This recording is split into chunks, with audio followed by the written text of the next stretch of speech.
I ran the second largest Hyundai dealership in the country. The only thing is, I couldn't stand it.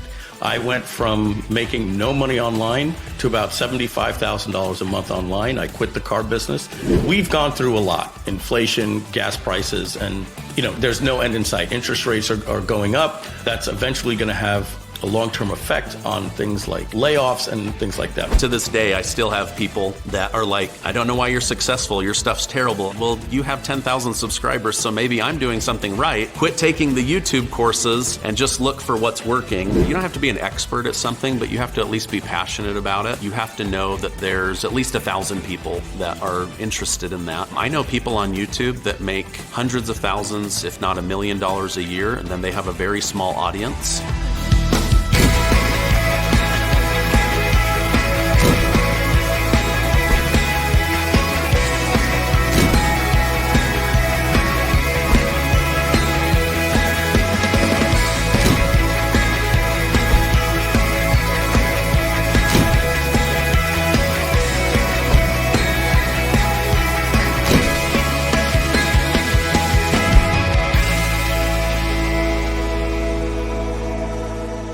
Hello and welcome to episode 1 of Six Figure Side Hustles. Let me tell you, this is a project with a purpose. Why?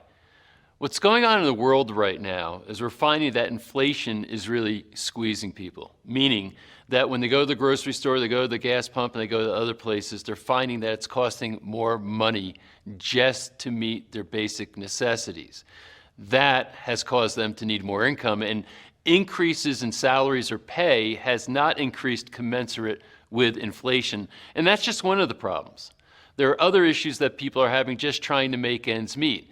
Further, there are groups of people who say, I know that I can work and make money, but I think there's more for me. I want to create financial independence. It's about going further than just making ends meet, but actually starting to accumulate some money. Maybe they want to make certain investments, etc. And there's ways to do that now like never before. So it's the opportunity crisis scenario that we're in right now when it comes to people in the world working and trying to be upwardly mobile in their experience as human beings.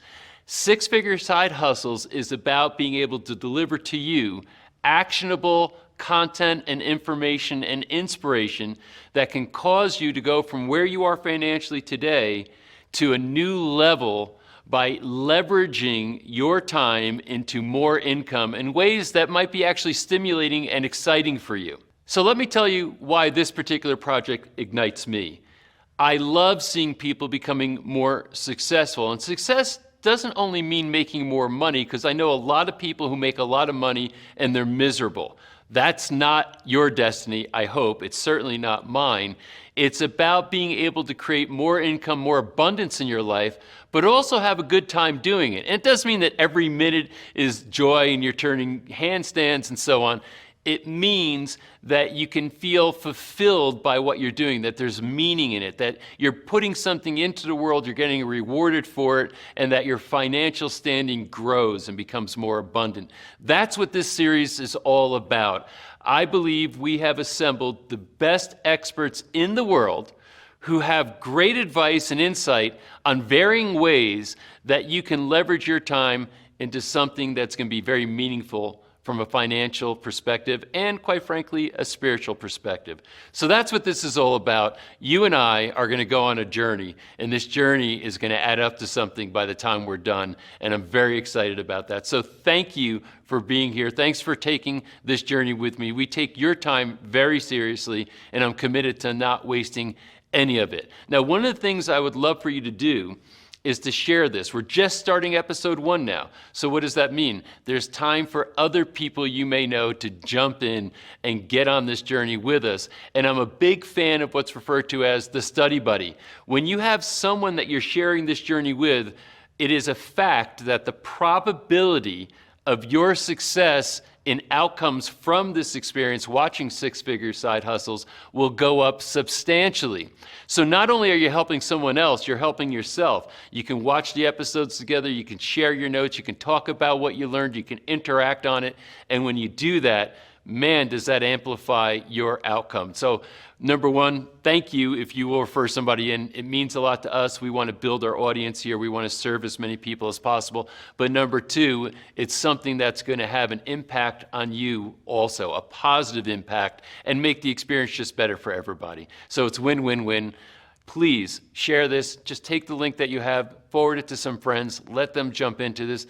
The whole thing is free to watch, so why not? So with that, let's jump into episode 1. And again, this is just episode 1 of our 9-part series. We're kicking it off here, and boy, are we going to get off to a fast and furious start. Let's jump in.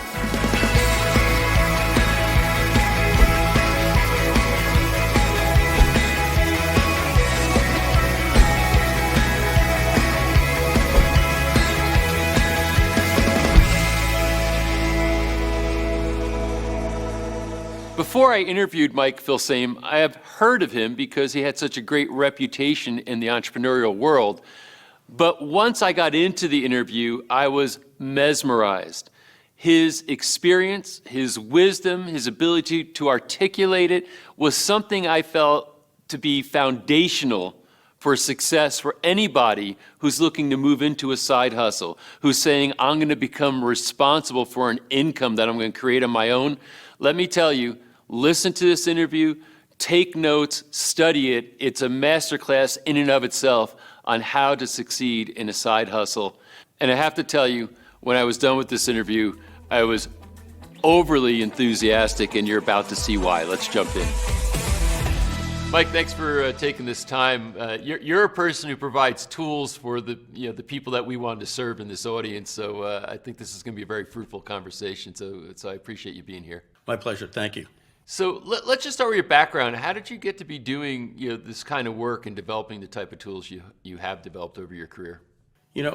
I was born in 1967, and I say that for a reason. My brother was born in 1965, so we were on the cusp of two different generations.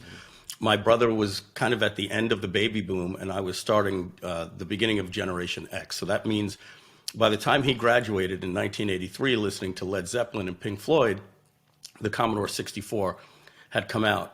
And for somebody that was coming from an Intellivision and an Atari, here there are these things like the Apple II and the Commodore 64. In order to play a game, you had to give it basic programming instructions. And by basic, I mean the basic programming language. And this really resonated with me. I realized that I could put in a code, line 10, type print Mike, line 20, go to 10, and watch my name go across the screen. I had an aha moment at that time, and I said, wow, I can make this thing do anything that I want. And I fell in love with computers at that time. I went to New York Institute of Technology. I studied computer science. I learned machine language, binary, Pascal, Fortran, all of these precursors to the internet. And I was actually a computer programmer. I sold my first software program to Lottery Players Magazine in 1985 for $22,000 with the help of my dad negotiating that deal. And I think that was the day that I became an entrepreneur. But while I was in school at New York Institute of Technology, I'm working at Pathmark, making about $6 an hour, part-time, so probably making $4,000 a year. I had gotten engaged, and it was time for me to get a real job. So I had to drop out of school after 3 years, and I got into the car business. And I spent 14 years in the car business from 1990 to 2004. And in those years, I ran the largest Toyota dealership in the Northeast region and the second largest Toyota dealership in the country. I was the general manager. And I worked my way up from sales to finance director to sales manager, general sales manager, finally general manager. And from there, that's where I really learned salesmanship. But it was in 2002, I read a sales letter from a guy named Frank Kern, and it basically taught you how you could sell the new concept in 2002, digital products, and put something called a PayPal button on a website that would get you money instantly into your bank account without having to do any fulfillment and shipping, and it happened to be on the internet. Like every single checkbox lit up for me right there. And from October 2002 to May 5th of 2004, just about a year and a half, I went from making no money online to about $75,000 a month online. I quit the car business. And then I took all of the information that I had from my love for computer programming and I applied it to digital marketing by creating software. Great story. And part of that, which I think is really important to see, is that so you built this while you were still the general manager of the car dealership. It wasn't something that you didn't quit and go full time right away. No, I was one of these fortunate people that did crack a code very, very quickly. I stumbled across something at a website called Autoresponse Plus. And it said something that resonated with me because I wasn't having any success. It said, you should focus on capturing a person's email address instead of making a sale. Because it takes a person 5 to 7 times to visit your website before they buy. That's what they said at the time. And for the most part, that can be very true. And so I flipped trying to sell anything online to giving away free information in order to get somebody's email address. And once I had your email address, I could offer you something today, in 30 days, in 6 months, in a year. And if I build a good relationship with you and I send you quality information that you can use, you're going to see me as a valuable friend in the industry. And if I'm not trying to pitch you something, but I'm trying to tell you the pros and cons of something, I can make sales over and over and over again. And then when it's time for me to develop my product, you'll buy from me. So I immediately went in and started giving away things. And I built one of the largest lists early on in we used to call it internet marketing before digital marketing. So I had one of the largest lists in internet marketing because I was giving products away for free. And then I was making offers after I got the email address. Yeah, you know, what's really interesting, and I wonder if this is relevant to anybody who's looking to create a side hustle right now, is timing was one thing for you, and you even cited it as far as the difference between you and your brother.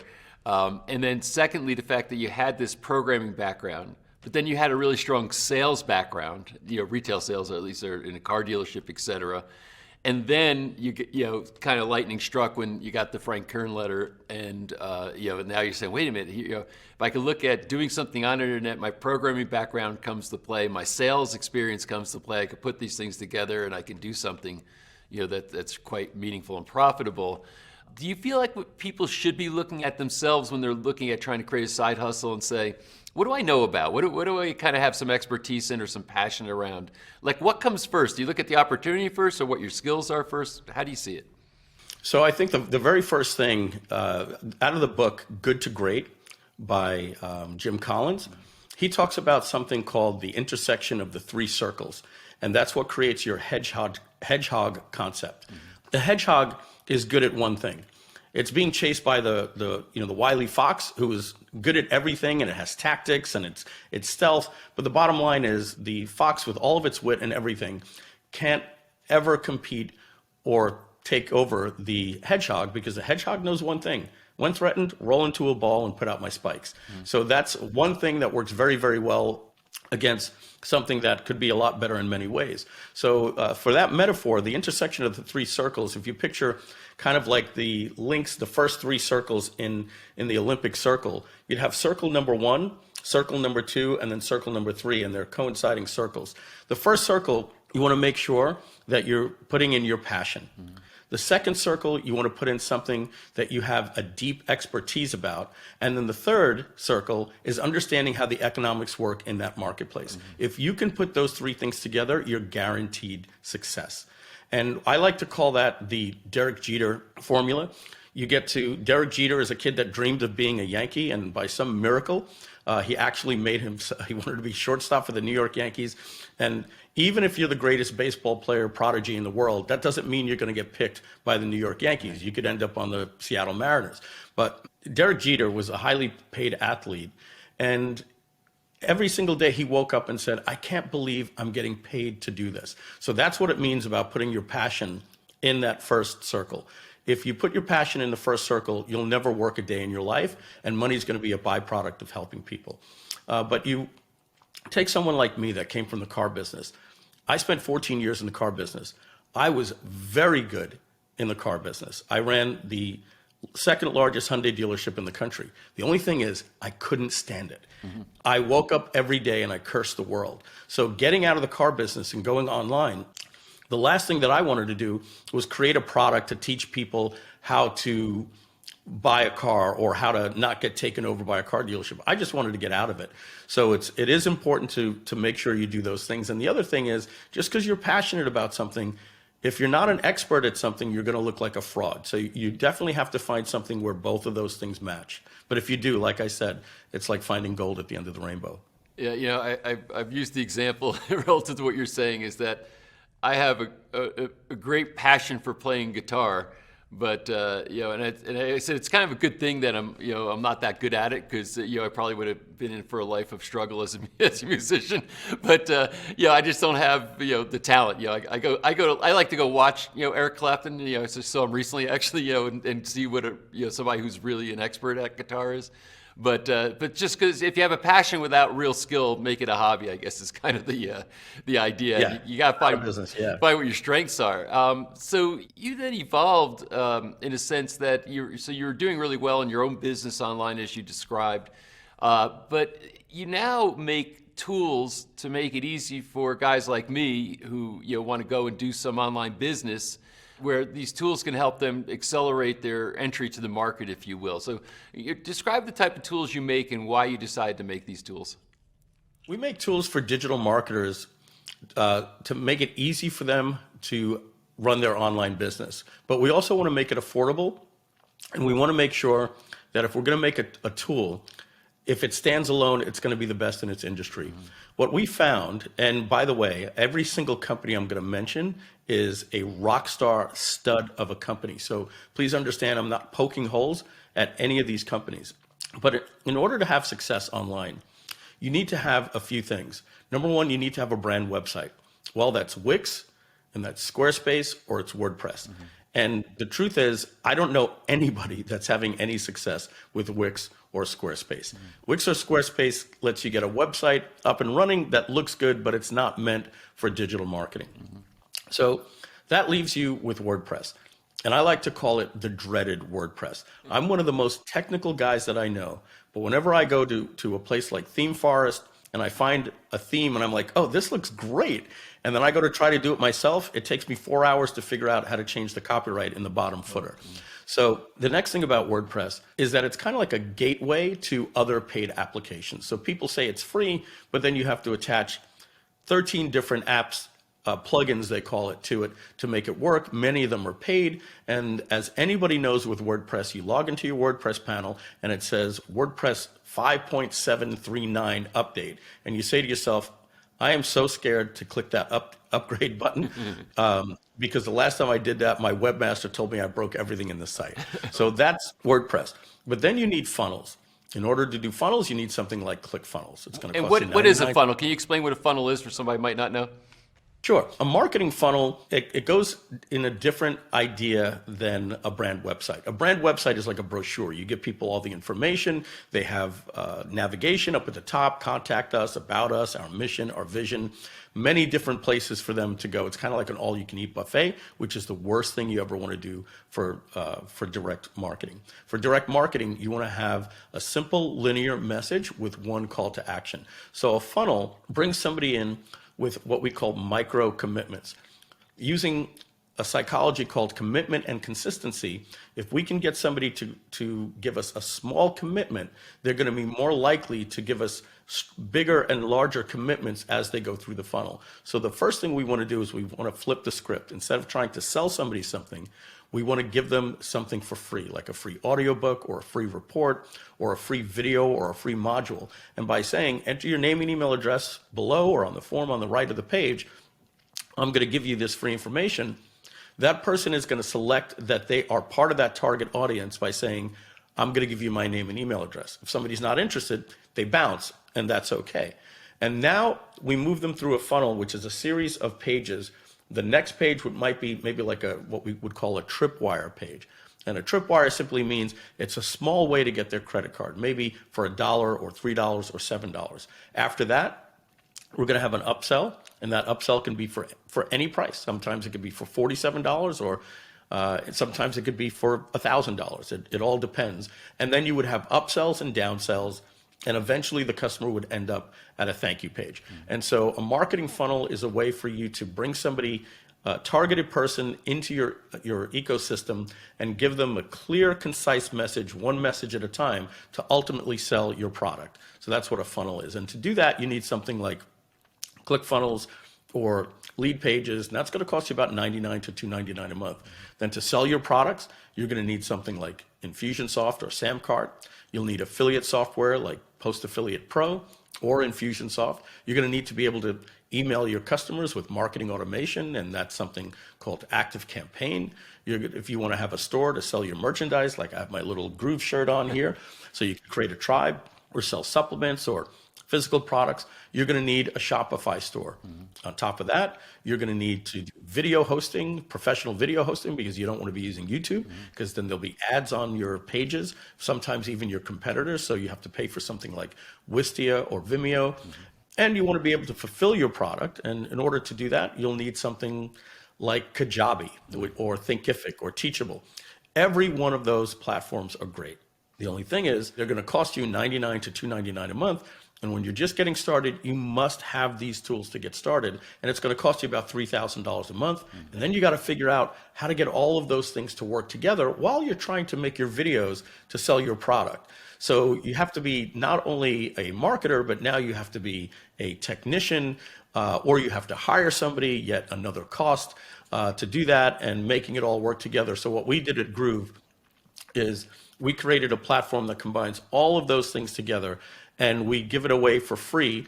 And there is a paid component as your business grows, but 93% of our customers never pay us a dime and still get to run their business.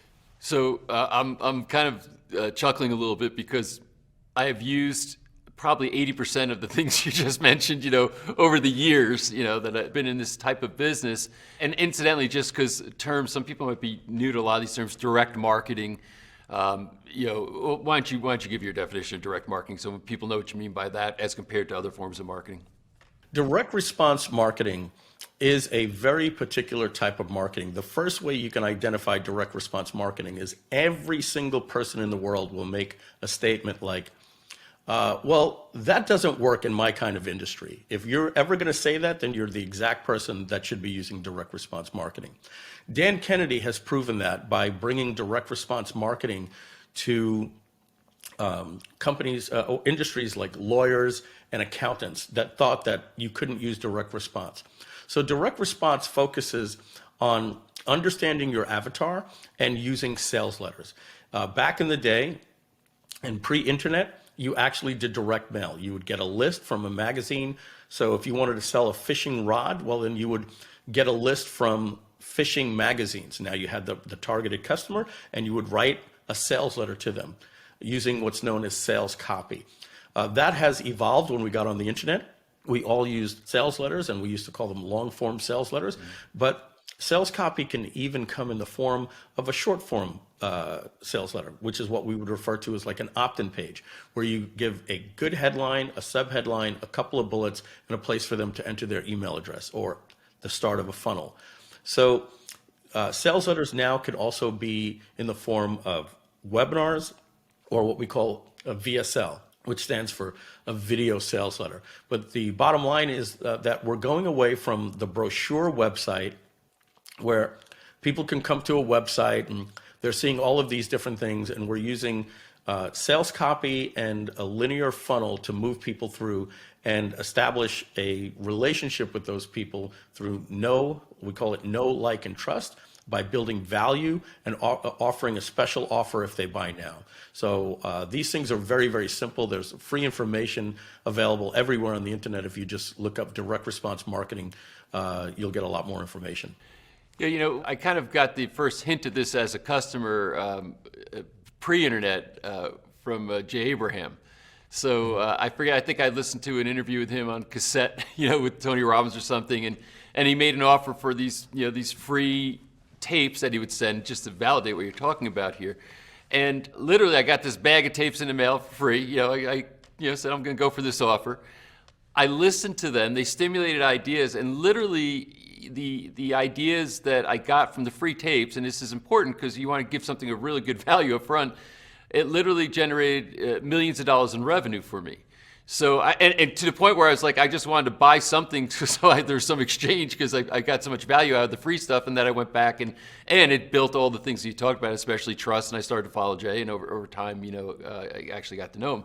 But I guess the point being here is that these principles are not principles that are just for the internet. The internet's just the tools, I guess, in the way that you apply them.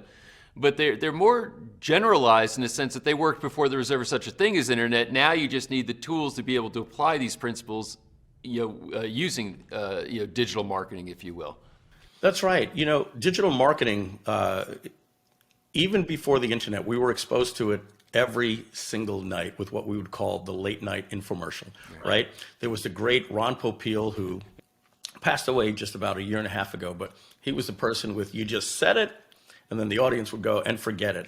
And he did great presentations for like the Ronco rotisserie, but you also had the Sham Wow guy, and you had the other guy with the beard, with all the different cleaning products. This has been going on, for years. QVC is literally using direct response marketing every 6 minutes when they pitch something. They have a headline, they have a special offer, it's ending, there's a countdown timer. Sometimes they use something called, the countdown timer is called urgency. They use scarcity by saying there's only 200 left, only 140 left. And sometimes your mind is competing with the scarcity and the urgency because you might run out of inventory before you run out of time. And these things are conversion boosters. So you're seeing it in Home Shopping Network, in QVC, in 30, when they take the 30-minute infomercial and they condense it down into a 1 minute, Sham Wow, 60-second commercial. That is all direct response marketing. And taking those principles and bringing it online is a lot of fun. And it's actually very, very easy. And when you believe in your product and you know that your product is putting good in the world, well, then you have a responsibility to do everything you can to make sure that your customer exchanges that value for your product and their money, because they wouldn't give it to you if they didn't feel they were getting at least an equal or better end of the bargain. So the first thing you want to do is get this idea out of your head that selling is bad. Selling is providing value. And if I can give you the formula for success online, it's really good because it didn't work up until about 15 years ago. The amount of money that you will make is directly proportionate to these two things: the amount of people that you, the amount of value that you can give, and the amount of people that you could reach. So in the past, before the internet, you were able to reach your local community. That was your reach. Now you don't have to do that.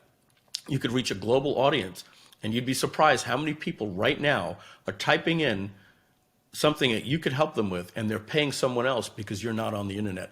And you could likely do it better than them. So again, your income is on this side, and it's proportionate to the amount of value that you provide multiplied by the amount of people that you could reach. And so money is a byproduct of providing value. I love the way you light up when you talk about this. You can tell this is genuinely like you like just brighten up as you're presenting this. You're referred to. Where'd you get the nickname, the Michael Jordan of digital marketing? So here's the thing. I was at an event. We were in a green room, and I was being introduced to someone, and someone said, "Do you know Mike Filsaime?" And he says, "No, I'm kind of new to this stuff." And he goes, "Oh, he's kind of like the Michael Jordan of internet marketing." Once that thing was said, I tattooed that thing on my right arm, and I said, "Okay, if somebody else said it, I'm gonna take that." And I feel I don't want to be a fraud by using it. I do feel that I'm one of the founding fathers of direct response marketing on the internet, with people like Jeff Walker and Frank Kern and Ryan Dice and Perry Belcher, and we were all part of a mastermind with John Reese. John was the first person ever to do $1 million in a day online. I was the second person to ever do $1 million launch. I had the largest list. I've created the third largest webinar platform in the world called Webinar Jam, but I sold that company. Another company I sold is today the largest automated webinar platform in the world. I was the founder of EverWebinar. I sold that company as well. So automated webinars are one of the keys that work online. So I put a lot in there. So if I didn't feel I could live up to that name, it is strong because I do look up to Michael Jordan, and I don't think there's anybody else after him. But it is something that I thought, hey, that'd be a cool phrase. Even if somebody doesn't know me, if they come to my website and they see that I'm the Michael Jordan of digital marketing, they're going to say, oh, maybe I should pay attention, and they'll spend more time at my website, and then I could maybe get them onto my list where I can provide value for them. This is, I think, a pivotal time for people that are saying, this speaks to me in some way, everything that you're saying, your enthusiasm for it. I'm sort of stuck in the sense that I need to put food on the table, and it's a predicament for a lot of people. Inflation is really squeezing people right now in significant ways. It's sort of the crisis opportunity thing, the two sides of the same coin. We're saying, maybe this is going to be an impetus to cause you to take an action that you wouldn't have if you're in a little bit of a comfort zone, and it actually creates a better future for you. There's opportunity here. And someone saying, I'm getting all this, I'm tracking, and the idea of it's pretty exciting, but I'm not sure what kind of a product I can create, what kind of a service or product I could create that I can start to market. I see now you've got a platform, I can get on that platform, so I don't need to become technically adept to be able to do that, but I do need something to sell, and I'm not sure what it should be. What do you think of the best line of thinking is or process is for somebody to figure out what product they can create? Well, great. And I also want to talk to a couple of other things that you said there with, crisis opportunity. We've gone through a lot in the last few years with especially inflation, gas prices, and there's no end in sight. Interest rates are going up. That's eventually going to have a long-term effect on things like layoffs and things like that. I've lived through this. I saw what it did in 2008, and I saw it bring a lot of people into our industry that we always like to ask people, what did you used to do in the real world, right?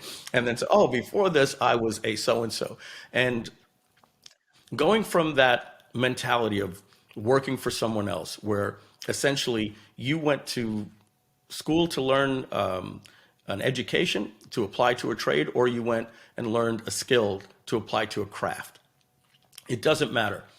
If you're not an entrepreneur, then somebody was buying you wholesale and selling you retail to someone else. And that's a terrible thing when you realize that you thought you had job security and you don't. There's nothing more liberating than being an entrepreneur. An entrepreneur lives a life of a little bit more risk, but they understand that when there's a problem, it's easily solved. We can just go out and say, hey, I can go create another product. I can ask people for a joint venture.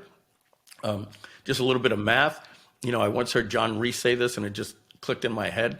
He said, to make $1 million, all you got to do is, out of the 6 billion people on the planet, you got to get 1,000 people to buy a $1,000 product. Mm-hmm. And that's a lot easier than you may think. And in this case, with the 6-figure side hustle, we need just 100 people. And when you do 100, you'll figure out how to do 1,000. Right. Now, the next thing is that recently AI has come about. Mm-hmm. AI is, it's a calculator for words. As Steve Jobs referred to the computer as a bicycle for the mind, this is a rocket ship for the mind. This will allow you to take any part of you that is this creative and expand on it. So if you want to write a free report, if you want to write a book, anything that you want to do now can be turbocharged. It's like getting into one of those mech suits where you're just a human and you step into one of those mechanical suits and you can go fight a war like you see in the movies. That's essentially what AI is strapping onto your body. It's going to turbocharge your creativity and your sales. It'll come up with the good sales copy for you. It'll come up with the good headlines for you. So what I would recommend somebody does is either write an ebook on their passion and their expertise, or they create a little home study course where they record themselves or they record their screen and they create a little course. Courses will usually sell for a little bit more money than an ebook. And then once you do that, you go and you create a funnel, either an automated webinar funnel or just a regular good old upsell funnel with a video sales letter. And then you start feeding it traffic. Wow. So driving traffic, that's always a thing, right? And Maybe some people are adept at maybe cold traffic. They know a little bit about social media and maybe can for a little bit of money place some ads and try to drive some traffic. But what do you typically recommend for people saying, I'm just getting started, I don't know how to get eyeballs, once I set up what you set up, how do I start to get people to take a look at this? So the first thing that you want to do when you're getting involved in digital marketing is embrace advertising. Go back 20 years before the internet. Imagine you had a little store on the side of the road that wasn't on the main part of the highway.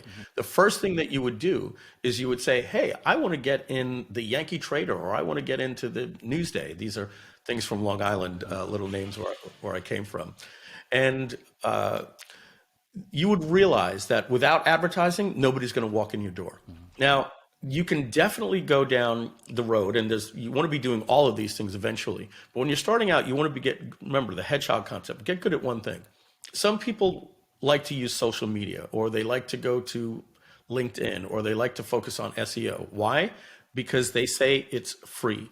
Well, I have something better than free. It's called paid traffic.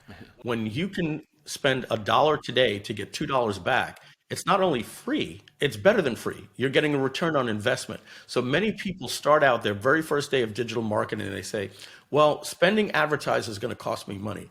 Well, I don't think there's a person in the world that wants to spend advertising dollars to cost them money. They do it to get a return on investment. If you can tie that in, that when you spend money, you make money, that's going to do you good, because many people start out and they immediately spend 2 years trying to do things for free.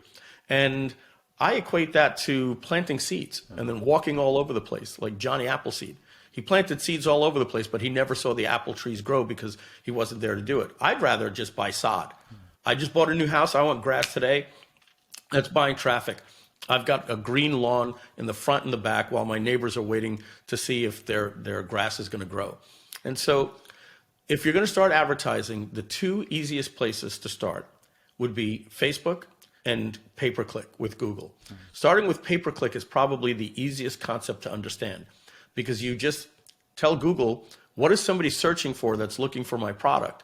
And then your ad will show up at the top of the search engine. And when they click on that ad, you pay Google $1 or 70 cents or whatever they're charging for your keywords. And when those people buy, you keep all of the money. Yeah. And thank you for saying that. It's like, paid traffic is paying you money where, free is not paying you anything. That's, I think it's how can I put it? It breaks somebody's limitations in their thinking that they might have when it comes to, this sort of thing. And it's performance based. It's not like an ad you buy in a magazine where you hope somebody, responds to it. It's literally every time you're paying, it's because somebody clicked. Yeah, and it's measurable. Unlike a billboard ad or an ad in a magazine, you literally know the performance of this keyword versus this keyword, and you could be like, well, this one didn't work and this one did, so let me stop spending here and put more money into this one.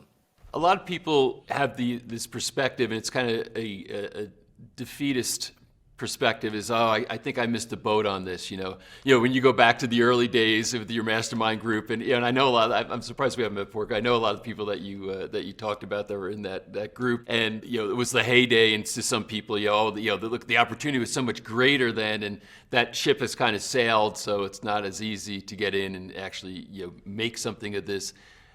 How do you feel about that? Do you think that that's misguided? Very misguided. Here's how I want you to look at it.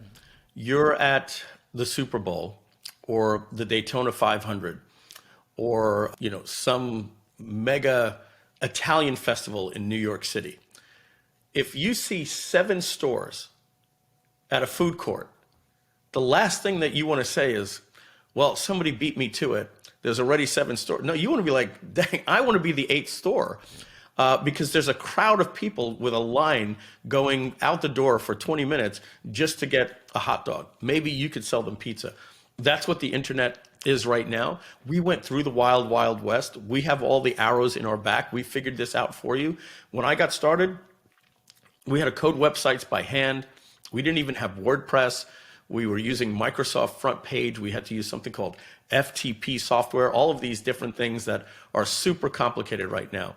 Now, you can get up and running with something like Groove in 24 hours, all the tools that you need, and you can focus on getting your message out there. There are some things that you're going to need to learn, but it's not 2013 where Andy Jenkins and I had to create a product called Video Genesis. Now everybody kind of gets it. Influencers, there's YouTube, there's companies out there like Elgato that give you lighting and cameras and microphones. These kits are super cheap. You know, they ask Generation Z and Generation Alpha as well. They ask these young people today, what would you rather be, the CEO of a Fortune 500 company or an influencer? And 93% of kids say they'd rather be a YouTuber or an influencer. So this is the future. As the crowd gets bigger, the food courts will get bigger.